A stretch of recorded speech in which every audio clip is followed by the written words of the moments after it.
তোমাদের সঙ্গে শেয়ার করতে চলেছি। এটা তোমরা দেখো, দেখে বলো তো এগুলো কি? কেউ বলতে পারবে এগুলো কি? আমি বলে দিচ্ছি, এগুলো গিলা মেটে। দেখো, এগুলো মুরগির গিলা মেটে, মাথা, ঠিক আছে? এই দেখো স্টমাক, এগুলো সব কেটে নিয়েছি, ঠিক আছে? আর এই দেখো, দেখতে পাচ্ছ এগুলো কি ছাড়ানো? দেখো ঠ্যাং, মনে হচ্ছে না মানুষের হাত? কে কে পছন্দ করো সবাই কমেন্টে বলো। আমরা তো খুব পছন্দ করি, মাংসের দিয়েও যেন এগুলো খেতে খুব ভালো লাগে। এগুলোকে ছাট বলে, তো খেয়ে দেখতে পারো। এখানে মুরগির ঠ্যাং, মুরগির মাথা দেখালাম, মুরগির স্টমাক, ঠিক আছে? সব কিছু দারুণ লাগবে। চলো দেখে নিই এর জন্য কী কী উপকরণ লাগছে। এর জন্য লাগছে গুঁড়ি আলু। দেখো, গুঁড়ি আলু দিয়ে আলুর দম যেরকম টেস্টি লাগে, সেরকম মাংসের রেসিপি বলো, সোয়াবিন বলো, ডিম বলো। আর এখানে করছি আজকে ছাটের, যেটা মুরগির মাথা, স্টমাক দিয়ে, পা দিয়ে করতে হচ্ছে। এগুলো সব গুঁড়ি আলু, সিদ্ধ করা নেই। দেখো, সিদ্ধ করা নেই। এগুলোকে সব ভেজে নিতে হবে। আর কী কী লাগছে চলো দেখে নিই। আর লাগছে কি দেখো, এখানে টমেটো বাটা, এখানে 2টো টমেটো বড় বড় পেস্ট করা, এখানে পেঁয়াজ মেশিনের মাধ্যমে ঘষে নেওয়া, এখানে একটু কুচানো পেঁয়াজ, এখানে 1.5খানা বড় পেঁয়াজ ঘষে নেওয়া, আর এখানে 1খানা পেঁয়াজ কুচিয়ে নেওয়া, এখানে জিরে, ধনে আর আদা পেস্ট করা, 1 চামচ জিরে, 1 চামচ ধনে আর একটুখানি আদা, 1/2 চামচ আদা, আর এখানে হলো 2 চামচ রসুন বাটা। আর লাগছে 1 চামচ কাশ্মীরি লঙ্কার গুঁড়ো। দেখো, তেল গরম বসিয়ে দিয়েছি, তেলটা গরমও হয়ে গেছে। এর মধ্যে এবার কেটে রাখা ছোট ছোট আলুগুলো ছেড়ে দিচ্ছি। সব কটা ভালো করে লাল লাল করে ভেজে নেব। তো বন্ধুরা, আলুটা হালকা করে ভাজা হয়ে গেছে।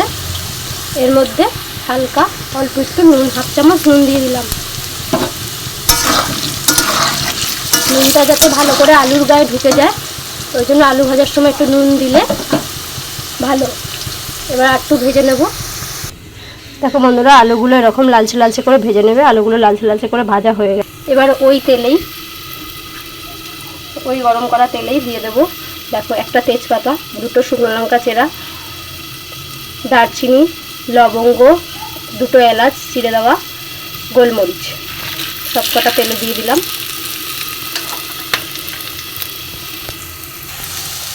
এবার তার মধ্যে দিয়ে দেবো 1/2 চামচ গোটা জিরে। দেখো, শুকনো লঙ্কাগুলো লাল লাল করে ভাজা হয়ে গেছে। এর মধ্যে পেঁয়াজটা ছেড়ে দিচ্ছি। যে কুচিয়ে রাখা পেঁয়াজটা ছিল, সেই পেঁয়াজটা দিয়ে দিলাম। দেখো, কুচিয়ে রাখা পেঁয়াজটা ভাজা হয়ে গেছে। এর মধ্যে এবার যে পেস্ট করা পেঁয়াজটা ছিল, এগুলোটা দিয়ে দিলাম। তাই মেশিনের মাধ্যমে পেস্ট করা পেঁয়াজটা, এটাও ভেজে নেব। দেখো, পেঁয়াজটা লালচে লালচে করে ভাজা হয়ে গেছে। এবার দিয়ে দিচ্ছি রসুন বাটা, 2 চামচ রসুন বাটা দিয়ে দিলাম। এবার রসুনটাকে ভালো করে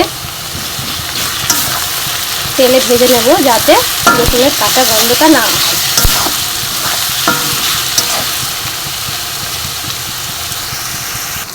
এর মধ্যে এবার দিয়ে দিচ্ছি আদা, লঙ্কা আর জিরে, ধনে। আদা, লঙ্কা, জিরে, ধনে পেস্টটা দিয়ে দিচ্ছি, 2 চামচ। সঙ্গে দিয়ে দিচ্ছি টমেটো বাটাটা। এবার এর মধ্যে দিয়ে দেবো হলুদ গুঁড়ো, 2 চামচ হলুদ গুঁড়ো, 1 চামচ নুন, আর দিচ্ছি কাশ্মীরি লঙ্কার গুঁড়ো। দেখো, মশলাটা এবার ভালো করে কষবে। মশলাটা কষা হয়ে গেলে পাশ থেকে দেখবে তেল ছেড়ে যাচ্ছে। তেল ছেড়ে গেলেই ভাববে মশলা কষে গেছে। এবার এটাকে ভালো করে কষিয়ে নিই। দেখো, পাশ থেকে তেল ছেড়ে গেছে, তার মানে এটা কষা হয়ে গেছে। এর মধ্যে এবার ছাটটা দিয়ে দিলাম।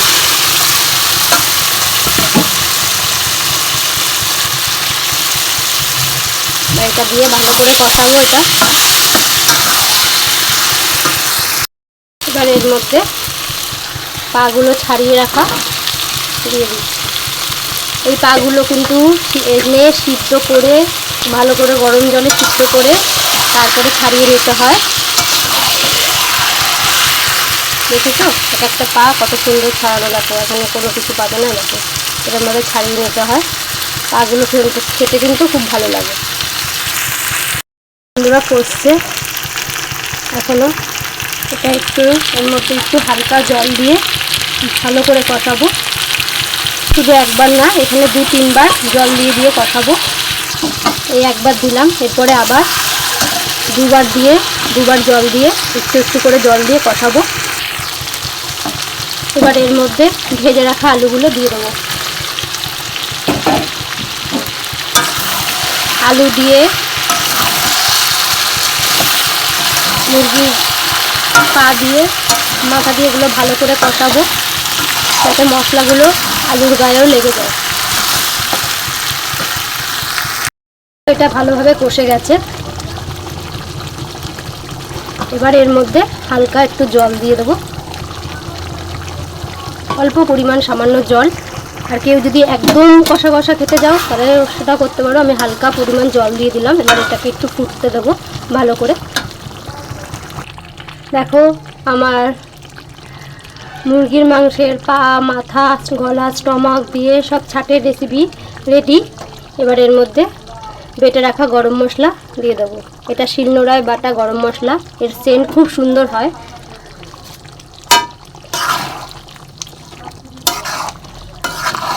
ব্যাটা নামিয়ে নিই, হয়ে গেছে, নামিয়ে নিয়েছি। এবার গরম গরম ভাতের সঙ্গে সার্ভ করব।